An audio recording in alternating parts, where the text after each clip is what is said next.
I swear, cyberpunk is one of the coolest genres out there.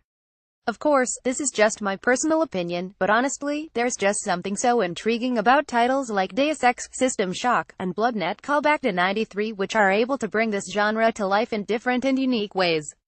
That being said, as much as gameplay and design are a factor in those titles, the storytelling is what sets them apart.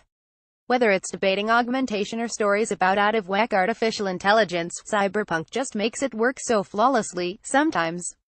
That's why it's a shame Ruiner doesn't follow in suit. Now let me state right off the bat that I didn't mind Ruiner. It was functional, entertaining, and had a nice coat of paint to it. What I didn't like about Ruiner was that it felt soulless and hollow. I understand this is a weird criticism to make, but hear me out. There's been a lot of titles recently that boast the fact that they're either difficult, or gripping, or something of the like, and that the main premise they ride on can usually be summed up in a word or two. For example, Call of Duty is often referred to as a bland shooter, while Battlefield is often called repetitive, so on and so forth. Ruiner, on the other hand, is wearing the mask of a cyberpunk shooter. Oh yes, the in-game world in which we reside is one of futuristic, downtrodden, featuring a gripping narrative that's sure to shake the foundation of the plot to its very core. Except it won't, because none of the characters are interesting, and I'm pretty sure they were all copied straight out of the latest Blade Runner movie, with a smidge of Ghost in the Shell for good measure. Bad characters aside, the story is as detailed as it needs to be, which isn't saying a whole lot considering it felt like there was an opportunity to do a lot more, resulting instead in a squandered attempt at a deep, intricate plot. Now, while the plot and characters don't feel up to par, the actual design of the game is fairly decent overall.